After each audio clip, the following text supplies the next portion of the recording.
প্রিয় বন্ধুরা, আজকে আমি আপনাদের সামনে হাজির হয়েছি একটা ছাপানো চাদর নিয়ে। এটা হচ্ছে টুইল ফেব্রিক, একদম জোড়া ছাড়া, মানে একদম ঢালাওভাবে জোড়া ছাড়া। এখানে কোনো কিন্তু এই চাদরের কোনো কিন্তু জোড়া নেই। সাধারণত আমরা জানি যে অন্যান্য চাদরের জোড়া থাকে। এটা হচ্ছে 4 গজ কাপড় দেওয়া হয়েছে। 4 গজ কাপড়ের এই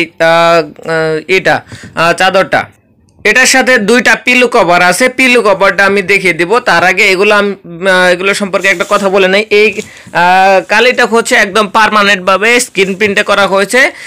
এটা যতদিন কাপড়টা থেকে যাবে ততদিন পর্যন্ত এই কালিটা রংটা থেকে যাবে। এটার উপরে আর আলাদাভাবে সেলাই করার কোনো প্রয়োজন নেই। তো বন্ধুরা, এটার পিলো কভারটা আমরা দেখে নেই। এ হচ্ছে এটার পিলো কভার এরকম 2টা পিলো কভার পাবেন। বন্ধুরা, আপনারা যদি এই ধরনের চাদর আরও অর্ডার করতে চান তাহলে অবশ্যই আমাদের দেওয়া হোয়াটসঅ্যাপ নাম্বারে যোগাযোগ করবেন। আর এটা কিন্তু একদম অনেক ভালো কাপড়। সাধারণত এই কাপড় হচ্ছে এ ধরনের কাপড় কিন্তু সচরাচর সবাই ব্যবহার করে না। এই জন্য এটার প্রাইস কিন্তু তুলনামূলকভাবে অন্যান্য চাদরের চেয়ে একটু বেশি হয়। কাপড় যেটা ভালো, প্রাইস একটু বেশি হতেই পারে।